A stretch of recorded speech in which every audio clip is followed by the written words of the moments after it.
지금 사실은 굉장히 뜨겁게 논란이 일고 있는 사건인데 경북 경주의 한 초등학교 인근 어린이 보호구역 이른바 스쿨존에서 초등학생이 탄 자전거를 승용차가 들이받는 사고가 발생해서 경찰이 수사에 나서고 있는데 일각에서는 아이들끼리 싸웠다는 이유로 상대방 어린이를 SUV로 역주행까지 하며 쫓아가서 덮친 사건이 아니냐라는 조심스러운 관측도 나오고 있습니다. 물론 경찰이 끝까지 조사를 해봐야 될 내용일 것 같습니다. 일단 영상부터 함께 보시죠.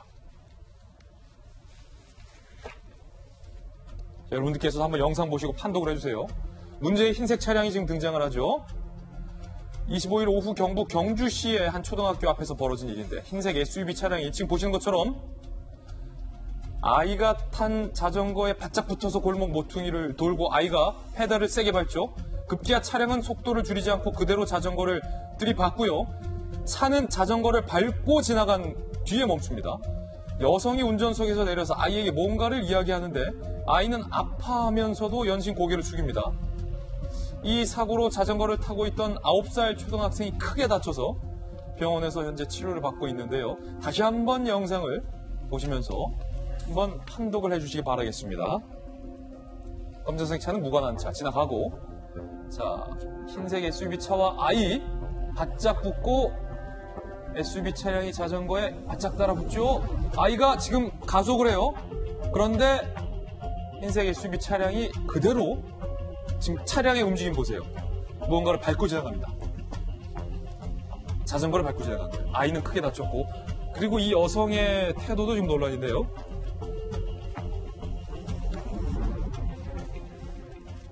이게 스쿨존에서 벌어진 일입니다. 이 사건의 성격을 규명하는 데 있어서 지금 논란이 되고 있고 경찰이 이 부분을 수사를 하고 있습니다. 이 비하인드 스토리도 전해지고 있습니다. 보셨던 것처럼 이런 일이 벌어졌는데 문제는 이 크게 다친 자전거를 탄 차에 치인 가족이 경찰 조사에서 아들이 가해 운전자 딸과 놀다가 때렸다. 사고 없이 떠나자 200여 킬로미터까지 쫓아와서 그 상대방 딸의 엄마가 역주행까지 해가며 고의로 사고를 냈다라고 이야기를 했습니다.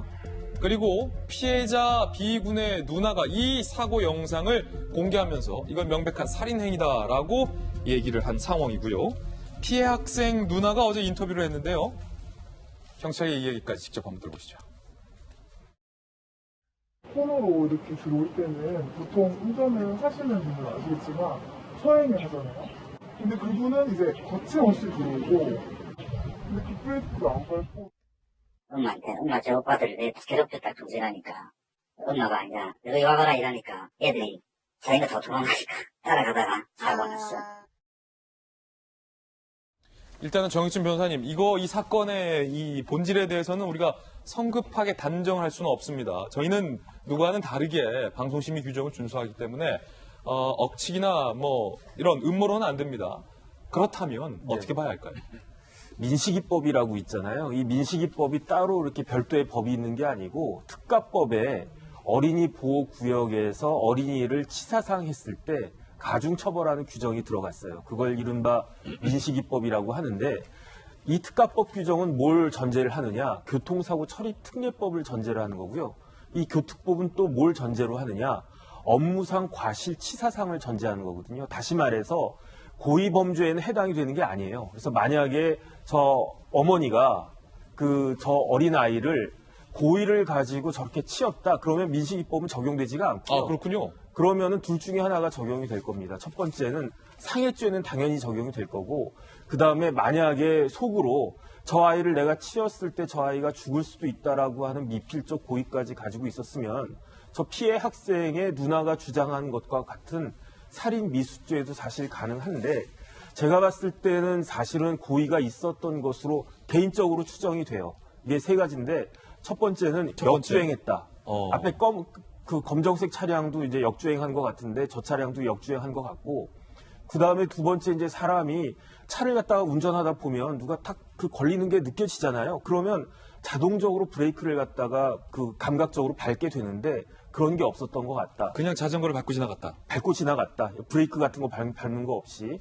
그 다음에 세 번째로 저런 행위를 하는 의도가 추정이 될 수 있다는 거잖아요. 내 딸을 갖다가 오빠들이 괴롭혔다. 그러면 나도 어떻게 혼내줘야 되겠다라고 하는 그런 의도까지 있기 때문에 이제 물론 이제 더 수사를 해봐야 되겠지만 저 동영상만 봐가지고는 저 피의자한테 저 어머니한테 굉장히 불리하게 작용할 것 같다 이런 생각입니다. 그렇군요. 정익진 변호사님이 개인적인 의견 주신 거고 네. 경찰은 이제 저 여성 운전자가 브레이크를 밟았는지, 그러니까 자전거를 탁 쳤는 순간 브레이크를 밟고 잡았는지 여부에 대해서는 아직 근데 이제 얘기를 한 바는 없는 것 같아요. 그런 것들이 블랙박스 같은 거 차에 블랙박스 있지 않겠습니까? 그런 걸 보면은 다 드러나고 한 가지 더 애가 다쳤잖아요. 그러면 만약에 내가 실수로 해서 애를 다치게 했다. 그럼 놀라가지고 119에 신고를 갖다가 했어야 됐는데 저 어머니가 신고한 게 아니고 아, 그래요? 누가 신고한 거죠? 거기 지나가던 사람이 신고를 했대요. 그러니까 저런 CCTV, 지금 우리나라에 여러 종류의 그 차에도 CCTV가 많이 있으니까 저런 동영상이 확보가 됐으니까 이제 더 그런 건데 만약에 동영상이 없었으면 달리 주장할 수 있을지 모르겠지만 저 동영상은 굉장히 안 좋은 것 같습니다. 예, 이재명 기자.